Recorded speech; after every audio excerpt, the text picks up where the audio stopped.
Texas. Brooklyn.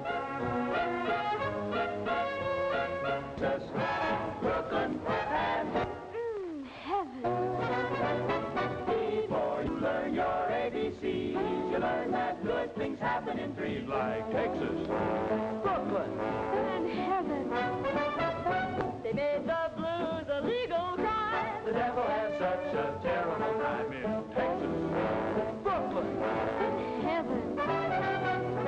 Yippee-yi, yippee-yo for the Alamo, where the plains are a welcome mat. Yippee-yo, yippee-yi for the lucky guy who hangs his hat in a flatbush flat. You wanna meet an angel face? Why, angels live all over the place in Texas. Brooklyn and heaven.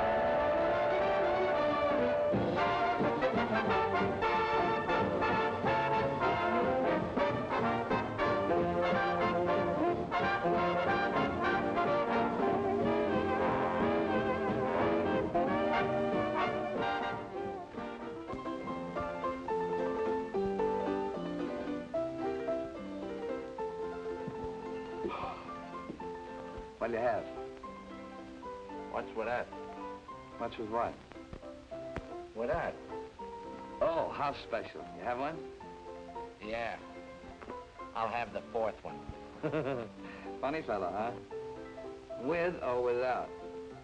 With or without what? The story. Is it long? Depends on how many you drink. Okay. Start mixing. I'm gonna work my way up to that free one. Hey, Mike. Why Texas Golden Horse? Why not Brooklyn Golden Horse? 'Cause Eddie Taylor came from Texas. Dallas, Texas. This is Dallas, Texas. Dallas,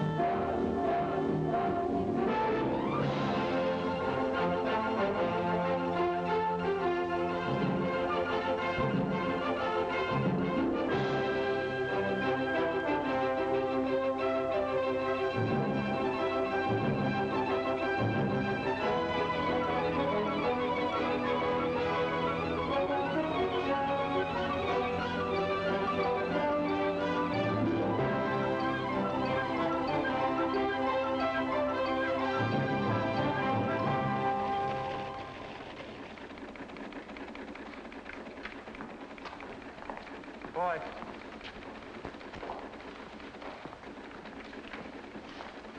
Copy.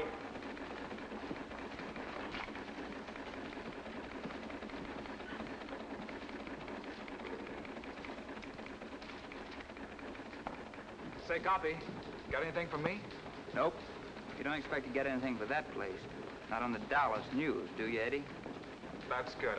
I'm kind of busy here anyhow. Who are you kidding? Copy. I'll see you.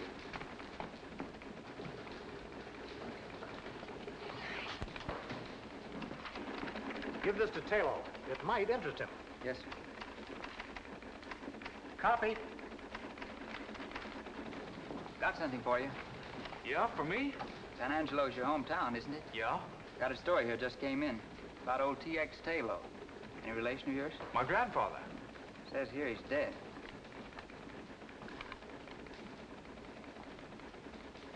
He was a very old man. Left an inheritance, huh? Yeah. His own private money belt and a couple of 1875 Colt revolvers. Well, he remembered me. I'd forgotten him. Seems he didn't believe in banks, so he left me $6,000 in cash in his money belt. Copy. I'll see you.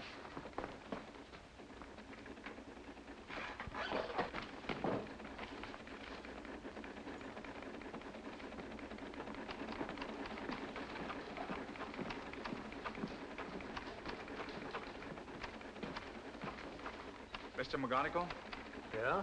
this is my last day here. Quitting? Since the first day I came here 3 years ago, I've been waiting until I had enough money to do what I really want to do. Money? Your grandfather left you $6,000, not 60. That's enough. What are you going to do with this enormous fortune? Buy a ranch half the size of Texas?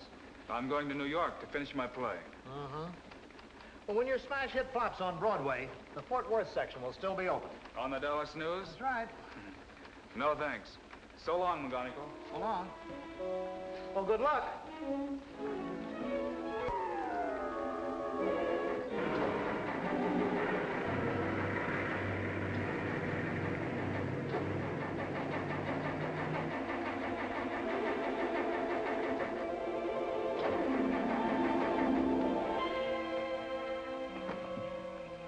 Eddie got off to a swell start. 26 miles out of Dallas, he had car trouble. But if there had been no car trouble... Say, mister, would you give me a lift, please? I'm not very heavy. Where did you come from? I was asleep there beside the road, and then I heard you making all that noise. I guess it woke me. Go away. You're a very rude person. You're not a nice girl. Out on the highway this time of the night. There's nothing nice about you either, not a single iota. It so happens I'm running away from home. Some people do it in style, some have to do it my way. So for your information, I am a nice girl. And now if you'll excuse me, good night.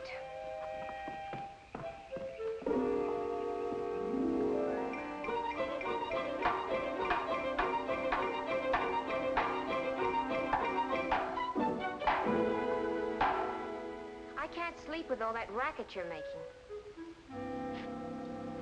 I'm sorry my car broke down in your boudoir. If you had one iota of friendliness, just one iota, I could fix your car for you. That I'd like to see.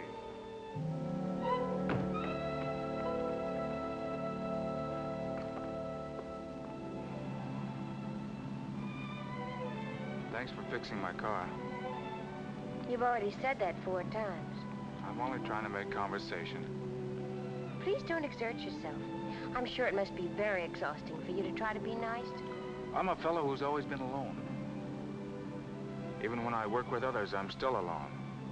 I'm not used to helping or being helped.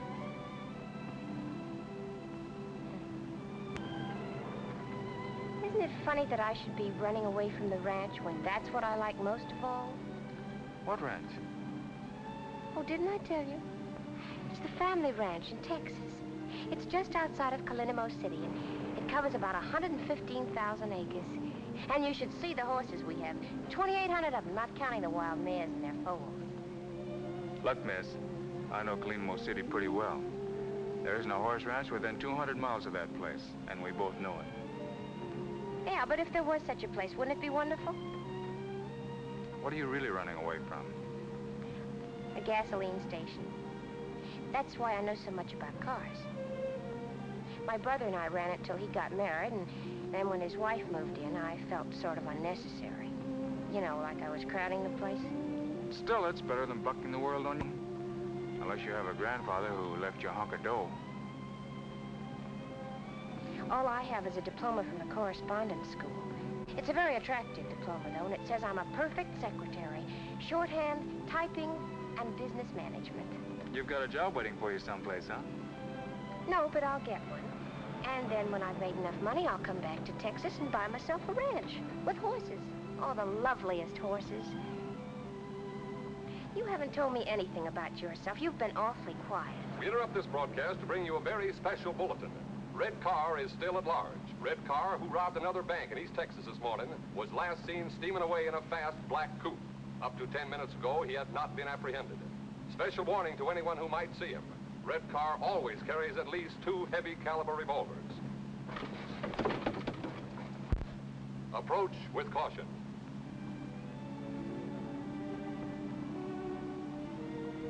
What kind of work do you do? Oh, I'm going to New York to write a play. You still haven't told me your name, or would you rather not? Taylor. Eddie Taylor. How do you spell the Taylor? T-A-Y-L-O-E. My name is Peruna Dunklin. I spell the Dunklin D-U-N-K... Watch out!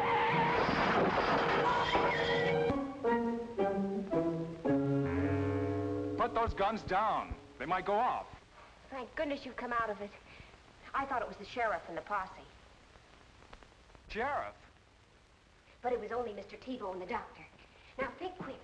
They'll be in here in a minute. We'll use the name you gave me last night, Eddie Taylor. That's what I've already told them your name is. Are you listening to me? I'm listening. My name is Eddie Taylor. Good. And I'm your sister, Perry. My sister? It makes it look better. Red Car wouldn't be riding around with his sister. What's Red Car got to do with this? Who are you? Eddie Taylor. That's fine. And don't worry about your money, Bill. I put it under the couch after Mr. Tebow helped me get you into bed last night. I'm getting out of here right now. What happened to my shoulder? You're lucky you're alive. I don't know. And who's this Mr. Tebow? This is his house. He lives here alone. His wife ran away with the dentist, but he doesn't care, he says, because now he doesn't have to pay the bill. Anyway, he helped me get you here after the accident. You remember the accident, don't you? Remember it. I'm still in it. It's getting worse. And we're so fortunate that Mr. Tebow didn't recognize you. Let's get something straight. I'm not Red Car. Of course not. You're Eddie Taylor. We agreed on that, didn't we? It's not a matter of agreement. I am Eddie Taylor. And I'm your sister. I have no sister. You better have one if you know what's good for you. Hello, Doctor. Hello, Miss... Taylor. Perry Taylor. And, you're... I'm Red Car. You've heard about me, Doc, haven't you? Why, everybody around these parts knows about Red Car. What are you nodding your head for? Don't you believe I'm Red Car, don't you? Yeah. And now, perhaps it would be better if I talk to the patient alone.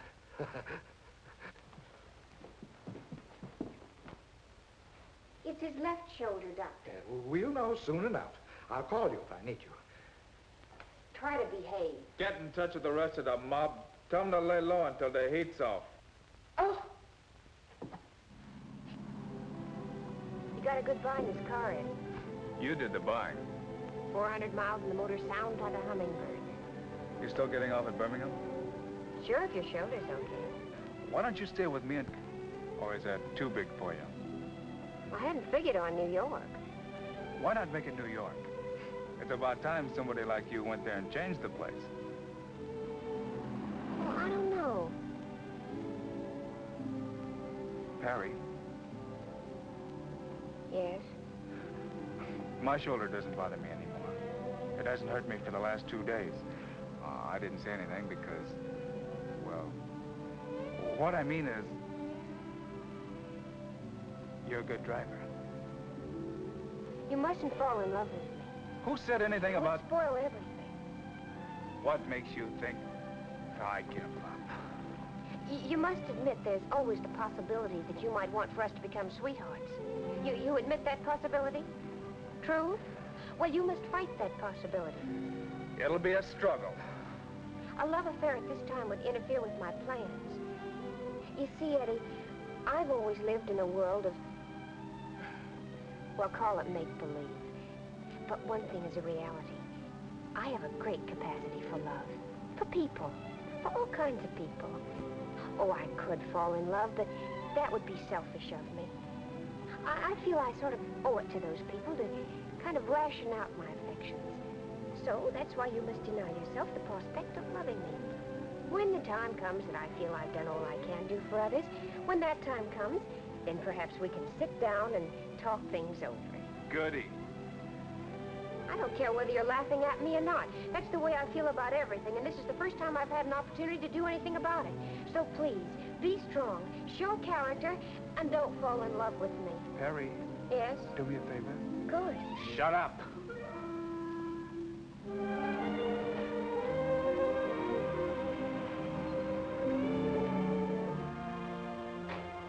What are you gonna do, walk out on me right now? You said your shoulder's okay? Well, I'm a little tired. You drive for a while. After all, it's a long way to New York.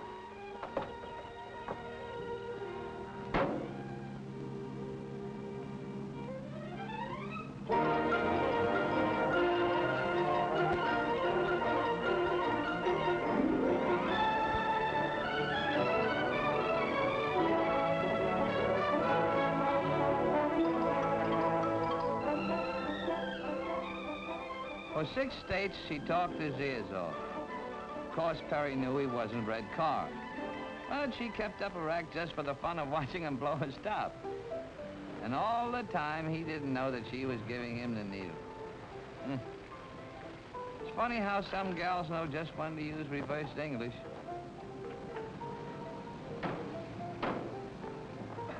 Well, anyway, it's not expensive like the others. It'll make a good hideout. For the last time, I don't need a hideout.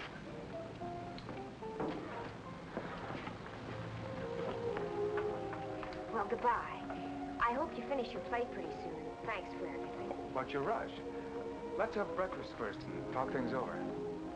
We've had plenty of time to talk. Now, I'm on my way to Brooklyn. Brooklyn? Did you come all the way to New York to end up in Brooklyn? I've heard so much about it. It sounds like a truly wondrous place.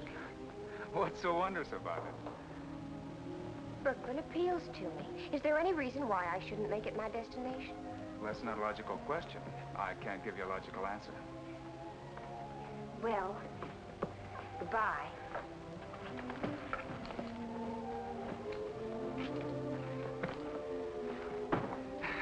I hate to see you rush off like that. Eddie, you're being romantic. I give up. In plain and simple language, goodbye. Will you get in touch with me when you get settled? All right, Eddie.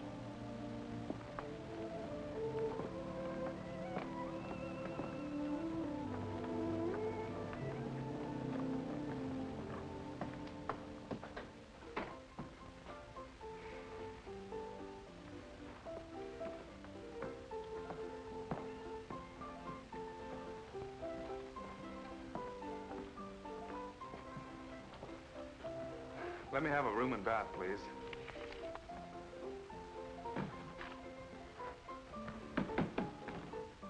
Kate.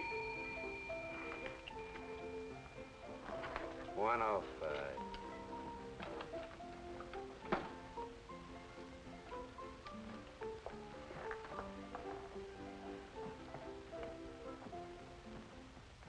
I'm not a bellhop, you understand? I'm a kind of a general all-around everything. A bellhop would starve to death in a flea bag like this. Present company excluded, the customers here are anti-tipping. That's why I gotta be illegal to make a living. Like I take small bets from the horse playing set. I got a regular clientele. You can become a member. Where's the phone? No phone. A hotel without a telephone? Downstairs near the bar, there is a public phone for the accommodation of the guests. That's very accommodating. Frankly, it's a plot against the customers, to make them drink. You see, every time you go down to answer the phone, you buy a drink. Well, what if I don't want to drink? Don't be a character. You get into the habit. That's why Mr. Simpson yanked all the phones out of the rooms. Let them do their phoning in the bar, he said. That'll make them drink. Understand the psychology? Well, I don't want to hurt your feelings, but I don't understand the psychology. Look, I'll explain it to you very simple. Say you're a guy, and you answer the phone, and it's your girl, and she says, Harry, take it like a man. From now on, Joe has took your place in my heart forevermore. What is Harry gonna do? There is a bar, all laid out for him. Congenial company, and a bartender will listen to anything. What is Harry gonna do? Right. And it doesn't make any difference whether it's his girlfriend, or it's the boss, or even if it's the bookie trying to collect a bet. Good news or bad news, he's bound to take a drink.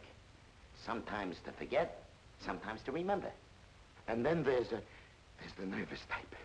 He's got to have a drink before he answers the phone. This type... Maybe you don't have to work, but I do. A writer. Do you mind? A regular character. If anybody calls you... Nobody's gonna call me. But if I get a call from Brooklyn, and it's a girl, nobody's gonna call me. But if anybody does, I'll come up and get you. You don't have to worry about tipping me. I make my money illegal, but legitimate. Only, I gotta figure you out first. Yes? Yes. We'll do everything we possibly can. Goodbye. And now, Miss Taylor, what kind of room would you like and what district? You know the YWCA may not be able to find it for you. I'd like to live in the loft of a stable. A stable. Did you say you wanted to live in a stable? Yes, please. If it isn't too much trouble. You're aware that there might be horses in that stable? Oh, yes, of course. I'd favor a stable with horses in it. But if you can't find one with a horse in it, I'd still favor a stable, even if it was empty. Oh, well, now that makes it much simpler. I hoped that I would be able to find such a place here. After all, this is Brooklyn, so naturally, Oh, yes, naturally. Naturally.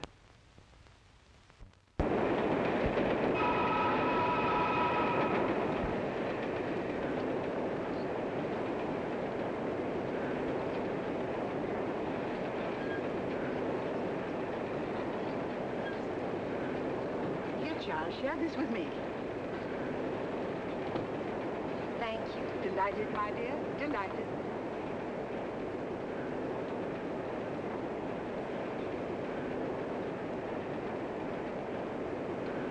Is anything wrong? There's nothing, my dear. See, nothing of it. It's an allergy that I've developed ever since coming up north. I don't know what it is, and I've been to dozens of doctors.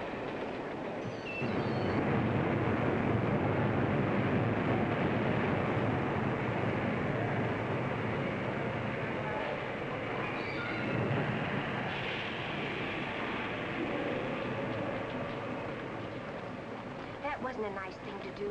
My dear child, I am ashamed of myself. You'd never think I used to be able to empty a purse with a hand as light as a goose feather. You could have asked. I ask no one. And anyway, with my police record, I shouldn't even be seen on the streets. By the way, honey, before you call the coppers, would you treat me to a meal, a mere gesture? And I promised not to run away. I couldn't,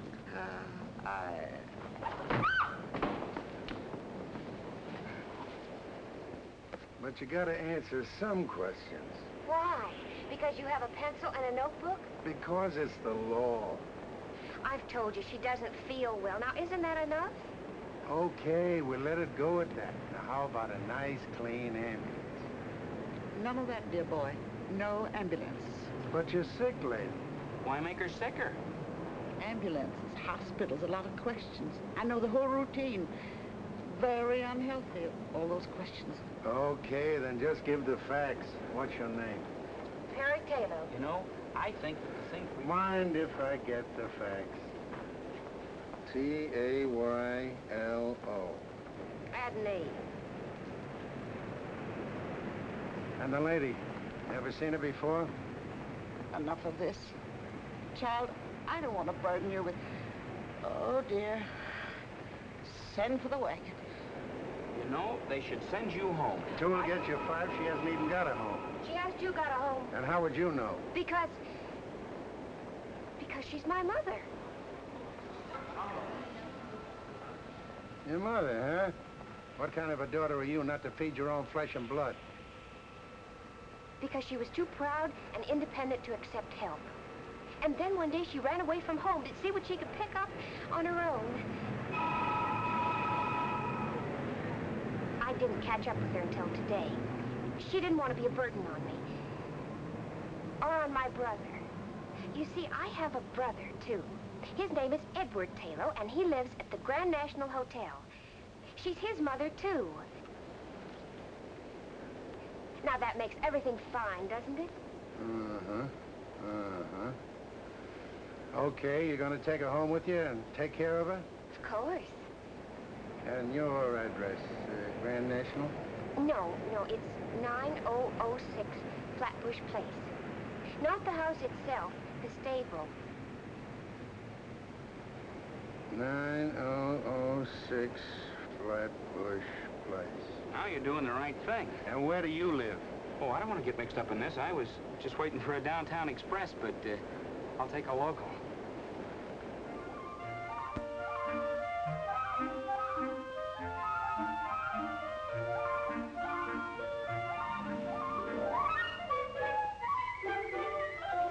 Will one of you sweet girls please say something? My daughter and I have answered all of your questions. How much longer do we have to stand here? Maybe they don't want us to rent the stable loft. We do. You appear to be satisfactory. You don't drink, you don't smoke. And you're not given to entertaining gentlemen callers. Very satisfactory. Then we can have it? Yes. We'll show it to you.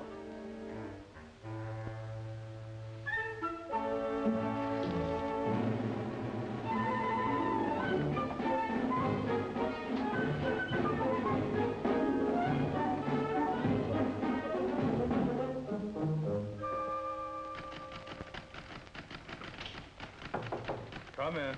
Telephone for you. For me? The police department. Well, it's a gag. Why should the police want me? Don't be disturbed, character. When the police use the telephone, it can't be anything serious. Maybe they just want you to identify a corpse. It's okay, you can go that way. We're informal here.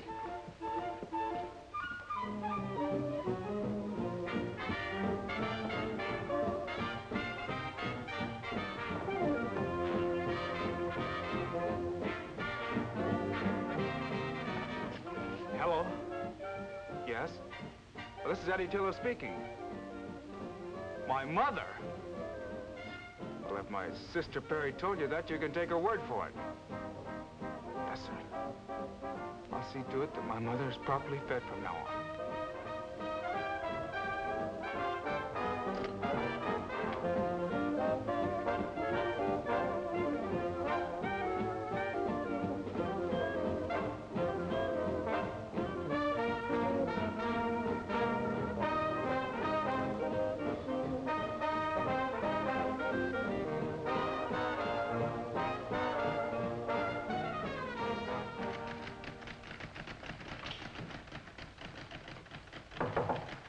Another telephone call. Your sister. Tell her that I'll take it.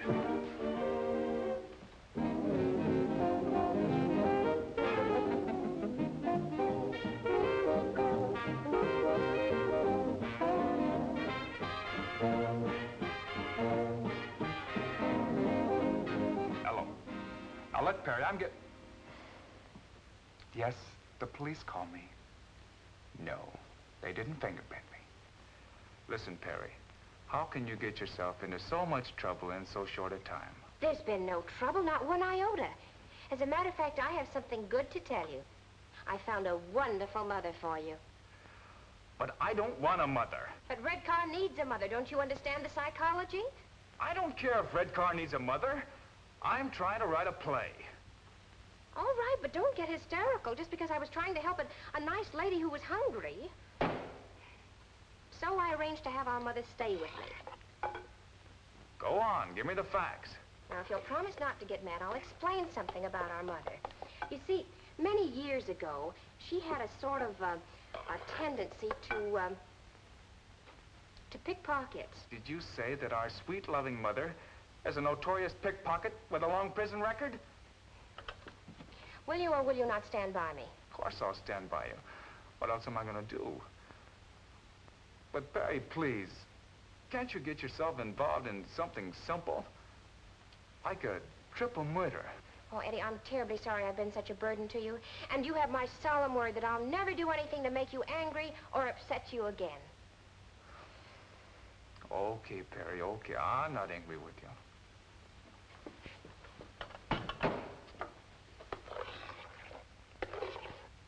Hello? Hello, Perry? Perry?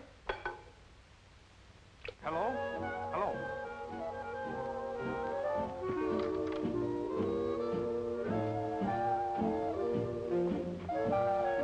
Let me have a double... Never mind.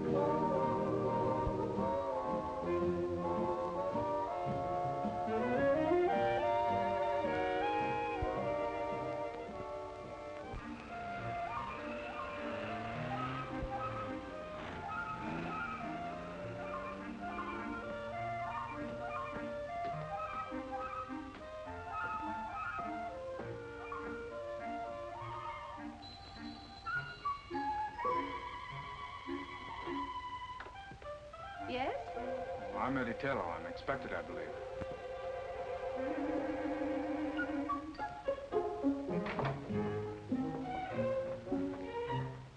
These are my sisters, Miss Pearl Cheever and Miss Opal Cheever. How do you do? He doesn't resemble his mother. He doesn't resemble his sister. No. Oh, I take after my father. Oh. We do not permit smoking here. Well, I'm sorry. We're very disagreeable.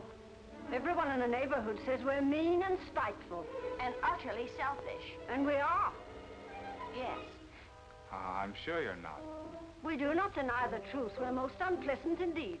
And we'd rather you didn't go around Brooklyn saying nice things about us. No.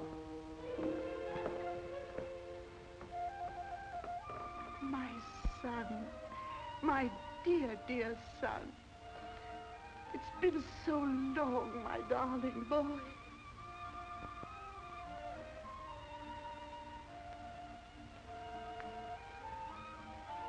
You may use the sitting room. Thank you, dear girls. Come along, my sweet.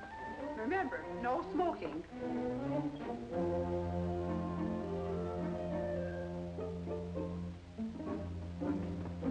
Excuse us, please, dear girls. You could have called me Mother. But I wanted to call you a lot of things. But that triple threat out there stopped me cold. I called you about Perry. Well, it's about time. If I'd known this address, I would have been here 3 weeks ago. Well, Perry didn't want to get in touch with you until you had a job. Now she's got a job. Why didn't she call me? Well, it's a strange kind of a job she's got, my boy. If this job is something you got her, if you're getting her mixed up in something crooked... Just look who's talking. I may have lifted a lever now and then, but I never pulled a bank job. But for Perry's sweet sake, your secret shall remain locked deep within my heart. What about Perry's job? What's wrong? That's why I thought we'd drop down and watch her while she's at work. Then you can decide what course of action to take. Oh, can't you tell me about it? Where's she working? Coney Island. And imagine we can get some hot dogs while we're there. Come along, my sweet.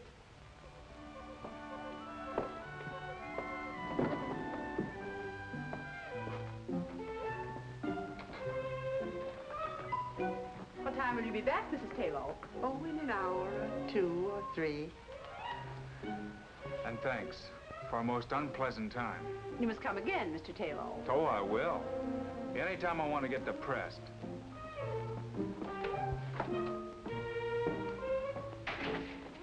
We should have listened in on their conversation. We should have. Next time we will.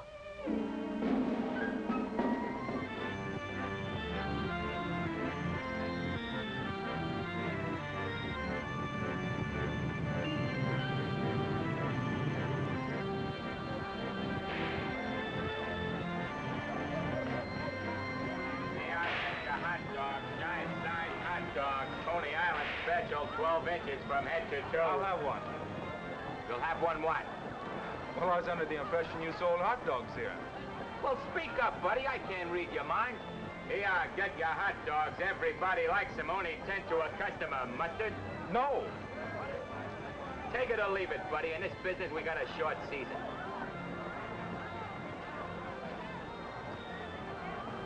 Excuse me, sir. I didn't mean to offend you. Ah, the Park Avenue type.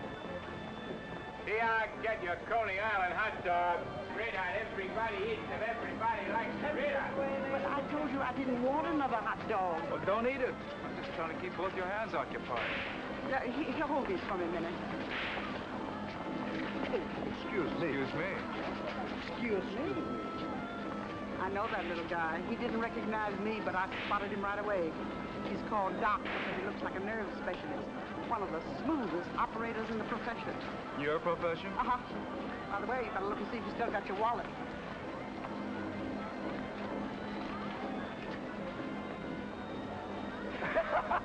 I knew he was lifting levels the minute he bumped into you.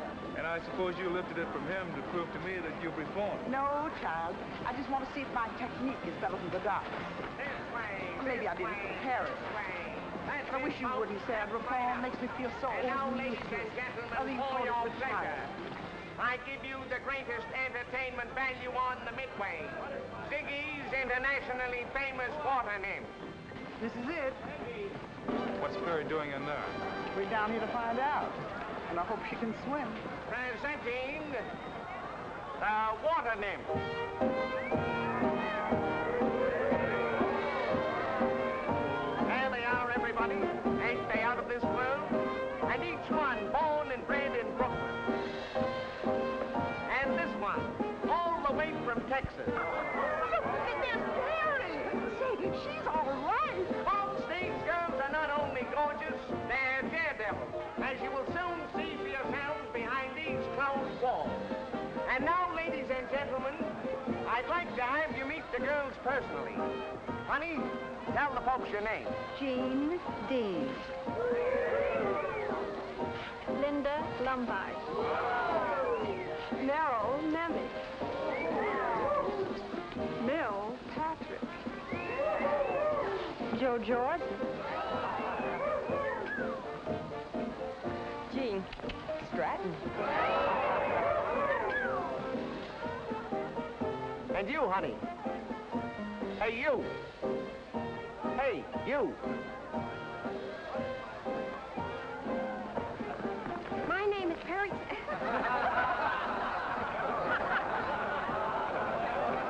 My name is Perry Taylor.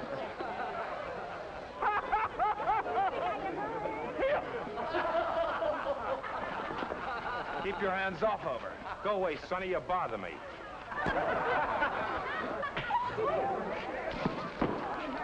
Right down this way, folks. Come on down, right down this way. The biggest show on the Midway. Come on down, folks. The biggest show on the Midway. The show is going on now. Right this way, folks. The biggest show on the Midway. See the fire eater, folks. Come on down, right down this way, folks. Come on down. Way. See Bajango, the beautiful Siamese temple dancer. Tickets right this way, folks. Go right in. Right over this way, folks. Get your tickets.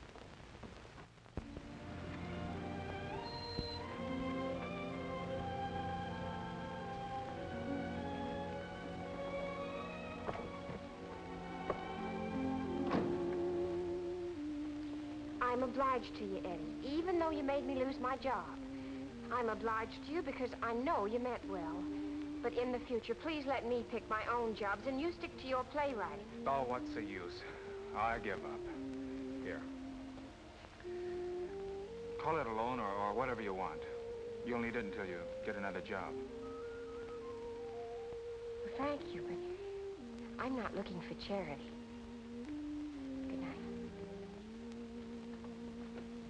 Hey, mother of mine. Here, you try to give it to her. Well, she said she didn't want it. I know, but you're slick enough to figure out a way of getting it to her. Or are you going to get high-hat on me, too?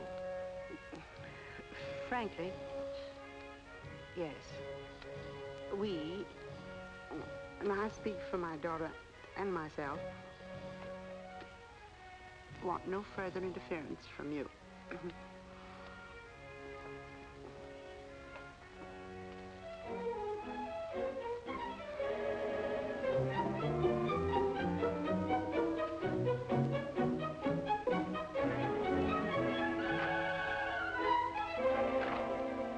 I told you, Mr. Acco never does musicals. Junior, how many times do I have to tell you to keep that phone off the hook when I'm trying to eat? Eating? Yeah, I was having a little snack in there, but I've got a very sensitive stomach, and I can't eat a thing with the phones So ringing. you mean to tell me that you've been eating all the time I've been waiting? Junior, Yeah? who is this man? He wrote a play. I returned it to him, but he insisted on a personal interview with you. I told him you'd be tied up for at least an hour. And all that time you were only eating? Well, why not? I didn't bother you when you were working on your play, did I? Why do you feel that you should bother me when I'm trying to eat? Oh, stop that. This is no beauty parlor. Now, do you mind if I return to my chicken sandwich on white toast with no dressing? Wait a minute. Before you go, I would like to know something. In fact, I've reached the point where I must know. You see, everybody on Broadway has turned down my play. Now that I've exhausted the field, I've got to know. Should I try to write another play? I never read your play. You know... Well, how could you turn it down? Because Junior didn't like it. Junior didn't like it? How could you let a A thing like that passed judgment on my play. Now, wait a minute, son. Take it easy. Junior has an uncanny eye for anything that looks like a potential hit play. Why, he could get 1,000,000 jobs tomorrow any place on Broadway. But he's my son, and I won't let him go. Junior, tell the gentleman if he has any talent. I don't care what he thinks. Well, you asked me a question. Junior will have to answer you. I can't. All right, I'll take his opinion. So Eddie asked Junior. But even Junior didn't like it. Nobody liked it. Eddie was a bust. When I met up with him, Eddie had fire coming out of his eyes and smoke coming out of his ears. Hold it, Mike. You better hitch up that third horse.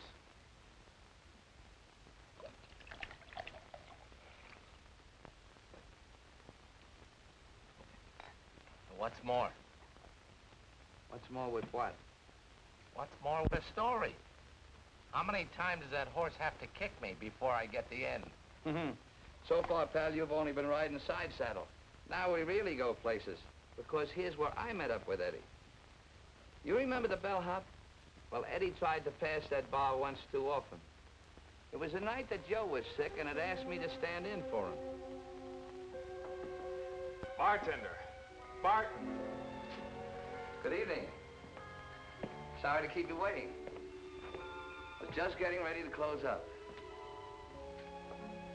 Okay, what do you have? Poison. What kind of a chaser? Don't be a comedian. Give me a bourbon and water. Bourbon and water.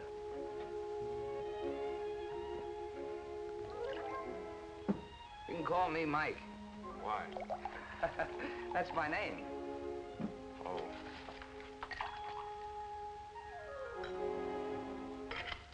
I want a bourbon. Yeah, I know. But I want you to try one of these. It's a little concoction of my own. Look, I ordered a straight bourbon. Yeah, I know. But just try one of these.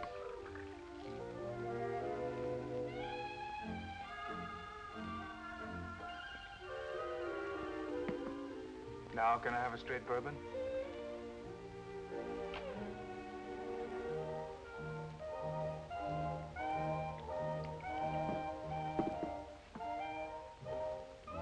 Good, huh? What do they call this drink? Golden Horse. Okay, Mike. Let me have another Golden Horse.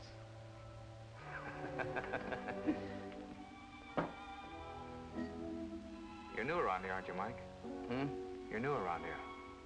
Oh, yeah, I'm only here for the evening. Joe has a cold. Oh.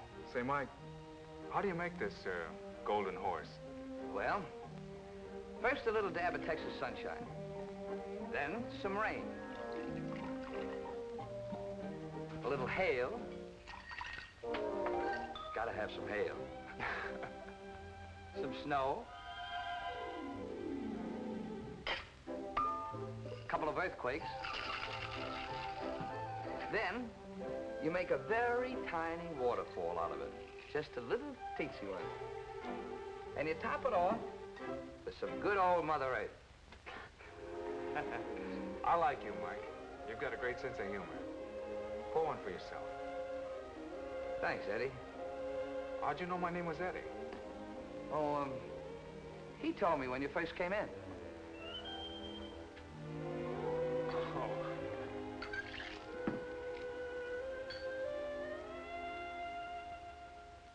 Eddie really tied one on that night. 6 hours and 12 bars later, I got the whole story. How he cost Perry a job and how he was the world's worst playwright. Along with it, I got the idea that there might be something I could do for these kids. The smart thing first. Got Eddie sobered up the easy way. Flat on his back in Prospect Park.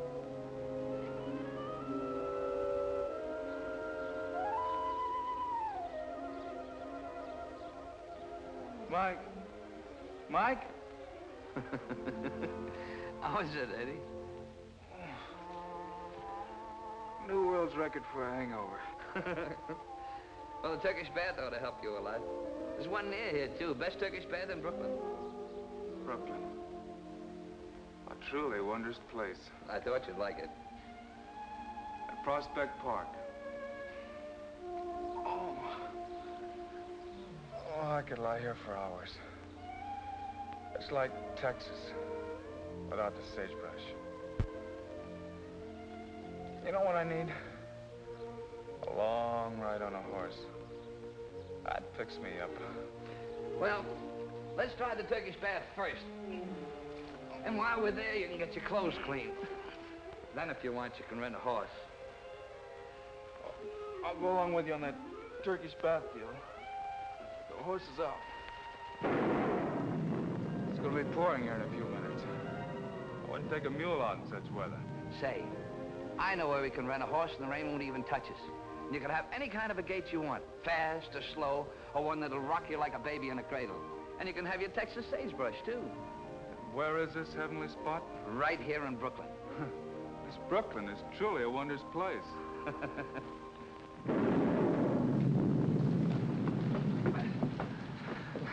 The Turkish bath was one thing, but this I don't believe. Here I get to ride a horse through sagebrush? Come on, Eddie.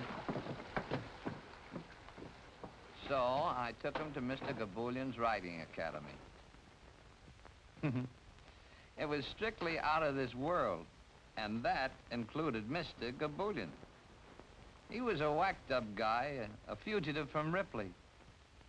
Wow. What is it, a zoo? Mike, you're a man of your word. It's all here. But I'm wondering if I am. Well, it was a place a man could go when he got fed up working 9 to 5. But 2 bits at Mr. Gaboulian's, he could live dangerous, sail the 7 seas, and track down wild game. Yeah, the academy was something. And it was just what the doctor ordered for the kid. Soon as Eddie got 1 foot inside the place, I could see his troubles begin to peel off. I'll give you a choice of any horse in the place. Use that one.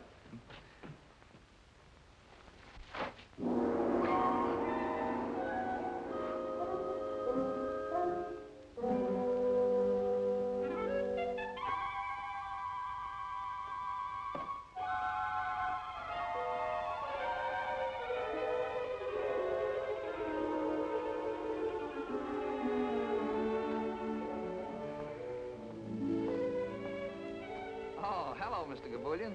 Sorry to disturb you. Meet my friend Eddie.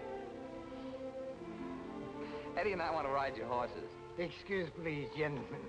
The rain was so heavy, so I think nobody comes. So I have me sleep in the house on the elephant. Excuse, gentlemen, please. Please. What's he doing up there? Huh?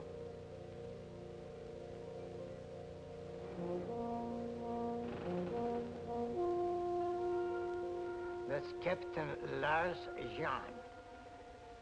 He was a real skipper once.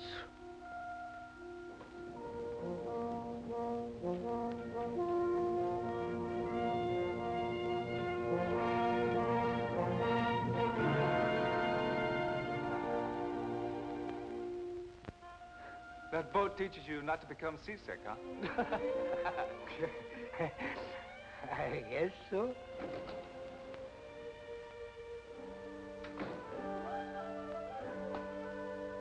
Excuse, please, gentlemen.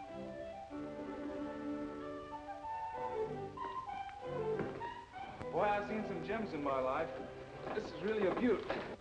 Good afternoon, Mr. McWhirter. Good day to you. It's a miserable day out. Oh, sure. It's good that you are here.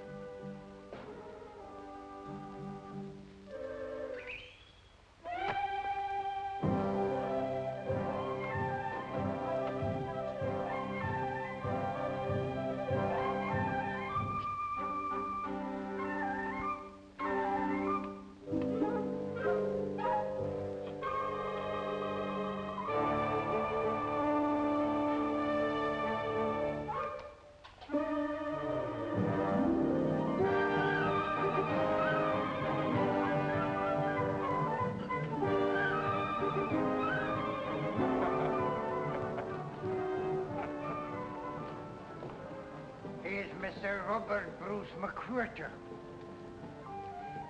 He owns a nice beer store on Fulton Street. So every day he rides the camel.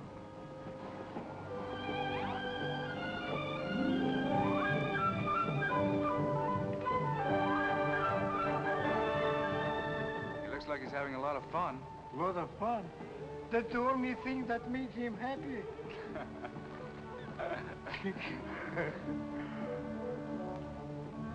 Now, this is to start.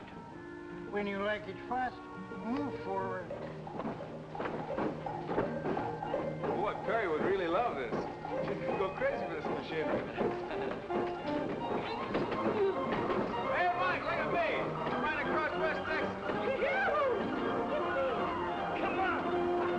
Oh, go ahead. Oh, you're good.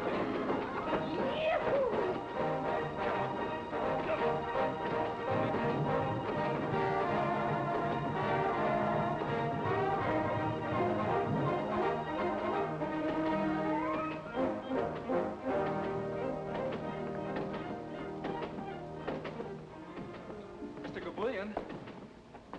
Yes? I want to make you a business proposition. You see, I want you to hire a young girl to help you run this place. maybe I better wash my face. My eyes, maybe they are open, but my mind is still asleep. Excuse me, please. Mr. Gabullion. Yes? She'd be wonderful for you. She loves horses, and she could fix any mechanical gadget in case something should go wrong. You make a joke. Excuse me, please. Mr. Gabullion. And yes? I mean it most seriously. She would be a real help. Help me what, sir, please? Help me not to see a customer? Help me not to pay the rent? Help me not eat like a man should eat? Help me that way, mister? No, it's not right. You shouldn't make fun of me. Excuse me, I go back to sleep. Mr. Gabullion. Yes. I know you can't afford it. So I'll give you her salary every week, and then you can pay her. Or in other words, she'll be getting the job on her own. Understand? Why should I go back to sleep? I stand here and I sleep already. Don't you see? This girl needs a job. And I want her to have this one, here. You'll have someone to help you. And it'll cost you nothing. It will cost me nothing? Absolutely nothing. I'll even pay for the ad in the paper. Wanted. Young girl from Texas. Must know and love all kinds of horses. Must be honor graduate of correspondence course. Now remember, the only one you hire is Perry Taylor. Perry Taylor? I'll write it all out for you later. What have you got to lose? Just think, Mr. Gabullion, you can sleep as much as you want. I think it over. What is there to think about? Nothing. Only it makes it sound like better business. So I think it over for a minute, please. Then I give you my answer, which will be yes. Swell. Now, we each put in a nickel to begin with.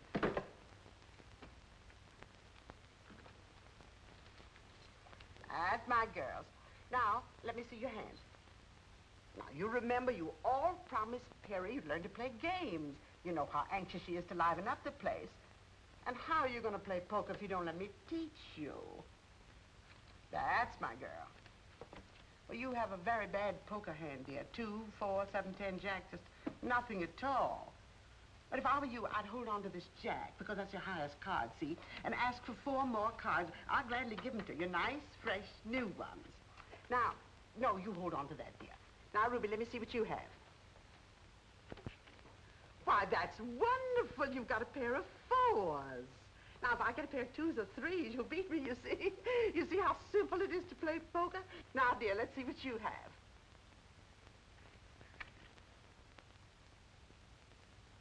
Oh. Well, you have a very good hand, dear. 3 queens and a pair of aces. Very good hand indeed. Poker, one must always try to improve one's hand. So, I'll draw away these 2 aces and try to buy another queen, because 4 queens, you see, would give you a perfectly lovely hand. Now, we'll each put in another nickel in order to buy fresh cards. Come along. Oh, how I wish Perry were here to see you at play. Now, 3 for you. 1, 2, 3. And 2 for you. 1, 2. And 4 for you. 1, 2, 3, 4. Now, I'm not taking anything. That's what's called standing pat. Now, We'll all show our hands in order to see who's won. Well, now, come, girls. If we don't show our hands, how are we going to know who's the lucky girl? And the lucky one wins all the money in the center of the table. Now, I have a straight. 5, 6, 7, 8, 9. Now, you remember what I told you about a straight? I'm going to be awfully hard to beat. Awfully hard. But that's the game of poker for you. That's what makes it so terribly exciting. Now, let's see, dearest, what you have. Come along. Oh, you poor, unlucky thing. I haven't got anything. Not even a pair. Now, let's see what you have, dear. Well, you still have only a pair of 4s. That doesn't beat a straight. Now, dearest, let's see what you have.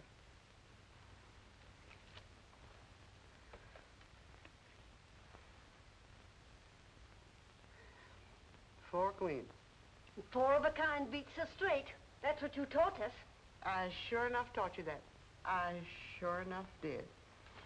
Well, we'll have to try another time. I've got a job, a new job, a wonderful job, a most heavenly job.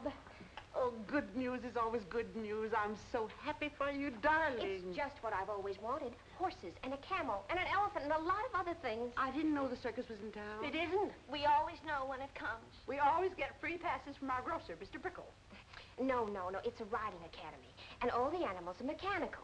But they're so lifelike they're practically real. And I'm to be executive manager. Isn't that too good to be true? Oh, no.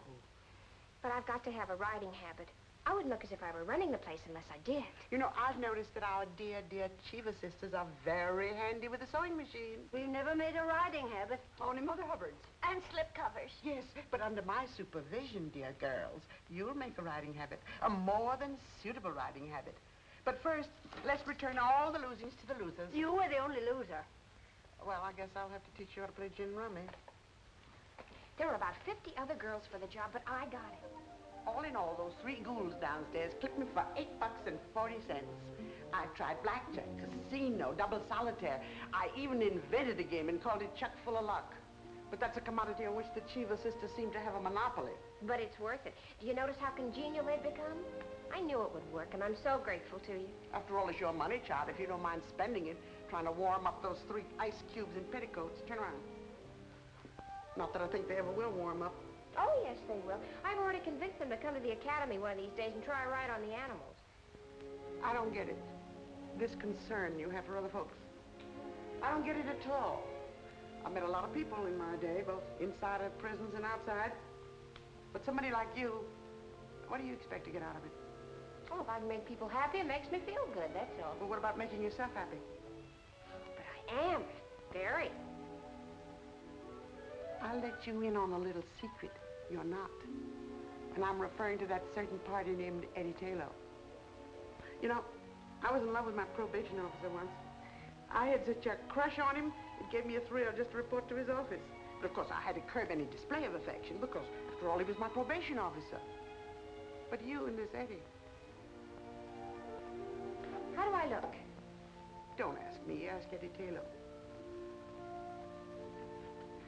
Dear child, you interfered in my life, so I feel I have a right to interfere in yours.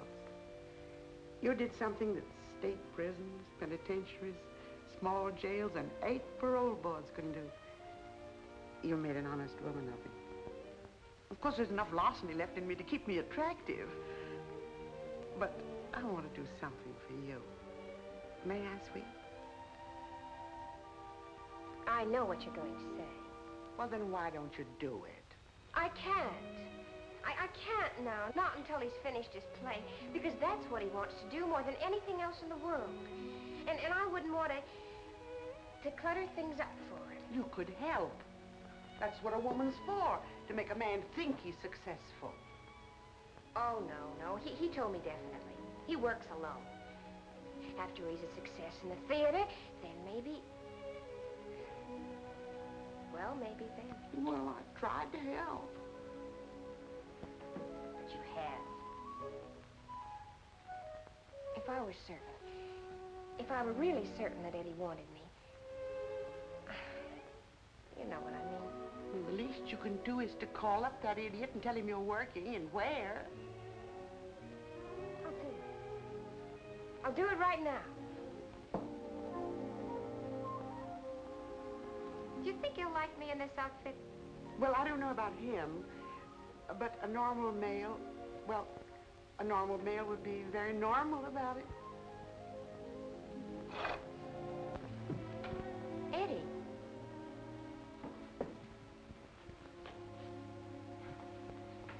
I took the liberty of coming here. You don't have to apologize for visiting me. I'm not apologizing. I came to say goodbye. Goodbye? You mean like farewell? I've been wanting to say farewell to everyone. To you, to Mike, except Mike isn't around. So, farewell, Perry. Farewell, Eddie. And goodbye. They turned down your play. And you're giving up. That's not right. You've got to have faith. Particularly in yourself. Faith? Yes, faith. And don't make it sound like some cheap commodity flooding the market. I didn't come here to argue, Perry. Let's part as friends. Now we're parting? After I say goodbye, I guess the next step is for us to part. How do you go about it? Well, I wasn't planning on shaking your hand, if that's what you mean. Of course not. Or waving so long or slapping you on the back. No. That would be in bad taste.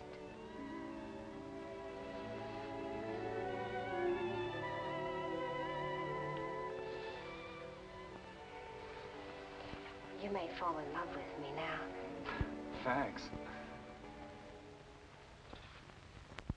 Mr. Gabulian. Yes? I have figured out just how this business should be run. You see? I've made a graph according to seasonal changes. Excuse, please, I go back to sleep. And Mr. Gabulian.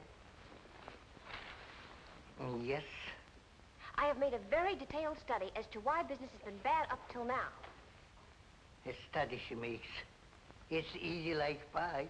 When nobody comes in and uses the machine, then business is bad. So far, 6 months, 3 people come in, so I know business is bad. I know it, Mrs. Gabulian knows it, and all my relations know it. Now she comes and makes it with pen and paper and tells me that business is bad. Big surprise. Excuse, please, I go back to sleep. He's upset because I had him print up 1,000 handbills to advertise the place. Mandy's going to give them out in various sections of Brooklyn. You think that'll help, huh? Oh, yes. The point is so few people really know about the Academy. Oh, we have 2 regulars, like Captain Jean over there and Robert Bruce McWhirter, who comes in every day to ride across the track. Is he still at it? Huh? How did you know about him? I think I'll take a pony ride. Why, Mr. McWhirter, are you going to take another ride today? Indeed I am. I've been feeling restless all day, and I thought, if no one else is going to use it... Oh, no, Mr. McWhirter. That camel is yours. Thank you.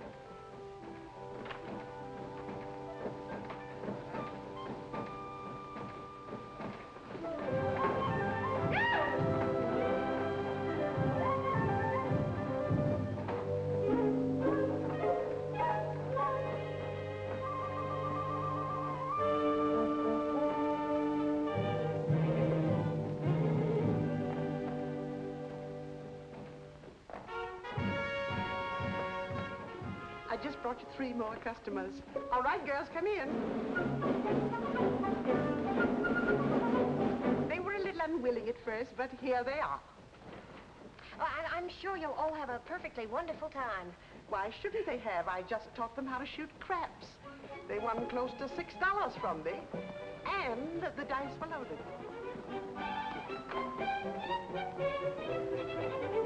May I offer you the finest horses in the stable? Oh, two girls take this horse. Can I help you, Mandy? Thank you, Adam. We didn't help her. It's cheaper. Come on over. Stirrup. Up you go. There we are. Fun. What did I just Mia. Let's go.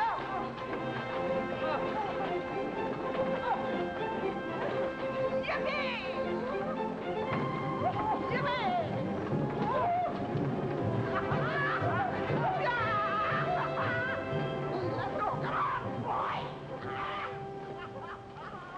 Wouldn't it be wonderful if we could have business like this every day, all day long?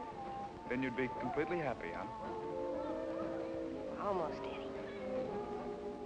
If only Gabulian would change the name of the place. Yeah, that's a good idea. I've got a name for you.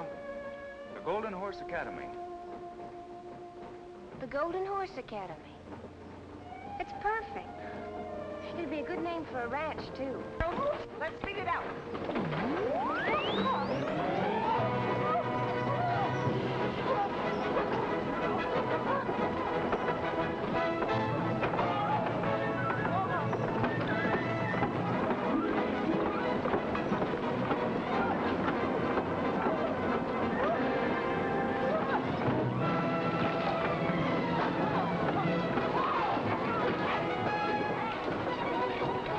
What can that be? Maybe they're using too much juice. It could be an overload. You do something. You hear me, Mr. Gabulian? You do something right now.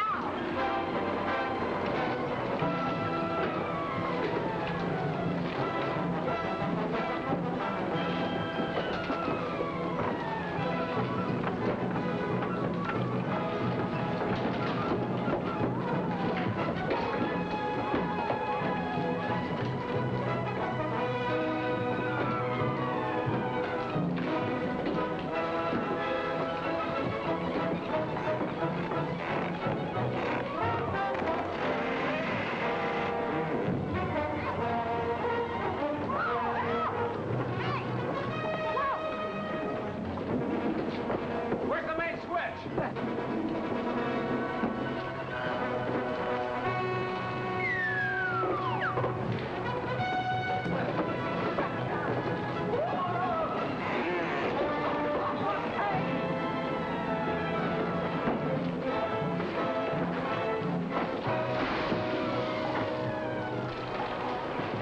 Ship ahoy!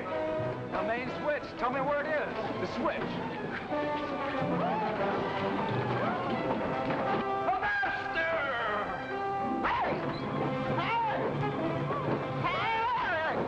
Man the lifeboats! You landlubber scum of the wharfings! Heading for Davy Jones' locker!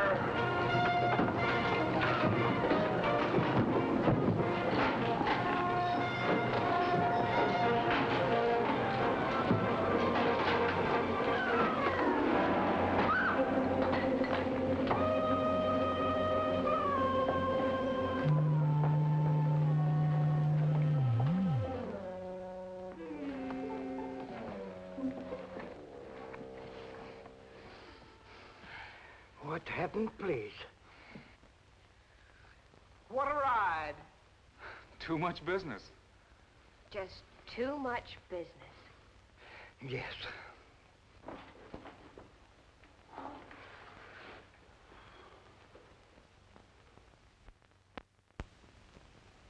You still riding with me? Leave us have no small talk, pal. You better get that horse going again. Mm-hmm. This one you get for free. That's the one I've been waiting for. Well, by this time, Gabulian had enough and decided to sell the joint. And who do you think bought it? Eddie. And you know why? Just to keep Perry working, just to give her a job. Of course, Perry didn't know that Eddie sunk his last $800 in it. Eddie and I figured that this academy deal would clear up everything. But the place just didn't seem to catch on. Even with Perry running it and with all the faith she had in it. Christmas Eve came along, and Eddie and Perry were only 2 jumps ahead of the sheriff. Say, what do you think could be happening up there at 11 p.m.? That's Gabulian's place, isn't it? Used to be. It's been called the Golden Horse Academy the past couple of weeks. Think maybe they're having a Christmas party up there?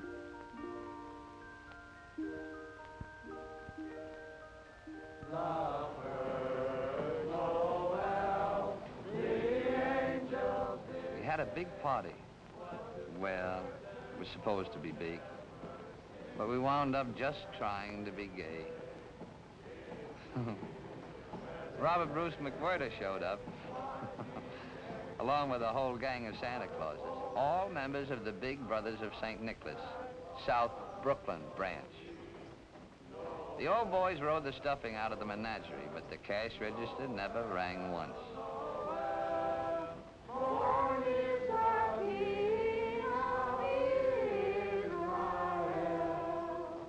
Then Officer Carmody came in. Well, Merry Christmas, Marcus. I'd like to have you meet my friends Perry and Eddie. How do you do? How do you do, Marcus? I said I'd like to have you meet my friends Perry and Eddie. Oh, how do you do, and a very Merry Christmas to you. I've noticed the lights up here ever since I've been on duty, but I did nothing about it. That's right. Tonight's the night for leaving people alone. Yet, then I see what looks to me like a crowd of Santa Clauses come into this building. I follow them in. Get the point? Oh, great work. When I saw his eyes pop at the place jumping with Santa Clauses, something snapped in my noggin. Strange, yes.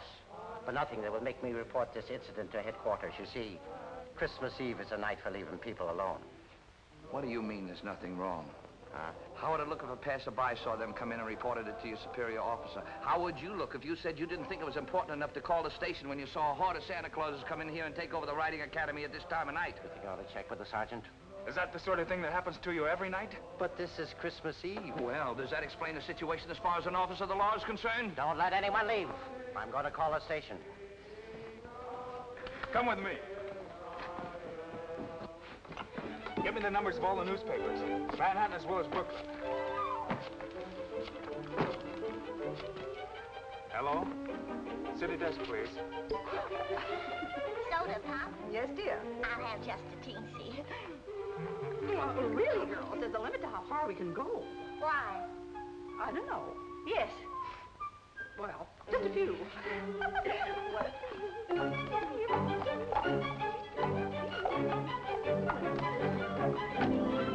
Sure you're not drunk, Comedy? All right, I'll check on it. I'll check on you at the same time. Sure there's a story in it.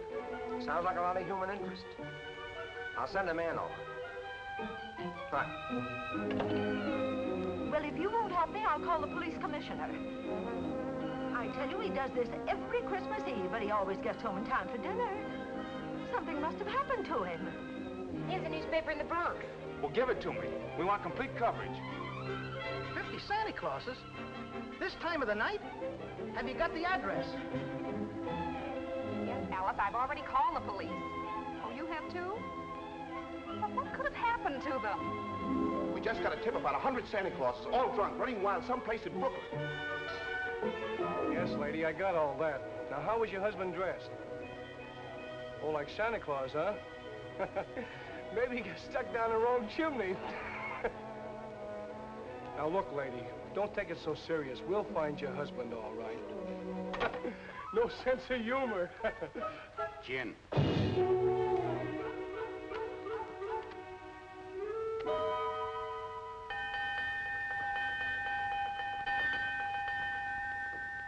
Now, listen to me. Listen to me, all of you. Your wives and your children, your friends and your neighbors, burning up the telephone wires, asking if any of you is behind bars at the police station, or lying all torn to pieces on a hospital bed, or stretched stone dead on a cold slab in the morgue. Well, are you? No, I got a list of names to check on. You lads are going home right away. Big smile now. Oh, come on, bigger than that. There we are. You know, with this publicity and everything, you have here a pretty valuable piece of property. But Cheever sisters want to buy it. What do you think, Perry? We could always use the money to buy a ranch. In Texas, perhaps. I merely offer it as a suggestion.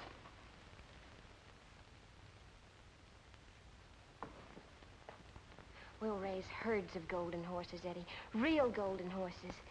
Maybe 50 of them to begin with. And a lot of little golden coats. 100 golden horses, Perry, to begin with. And after that, well, maybe many more. You know, my grandfather used to have several thousand on his ranch. Eddie Taylor, now don't you start pretending.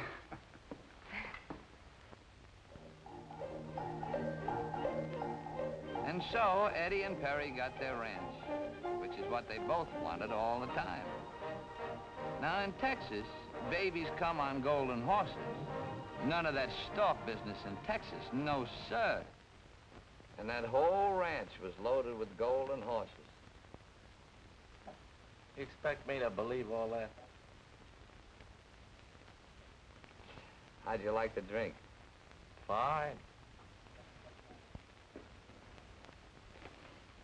Didn't even feel them. So long, Mike. So long.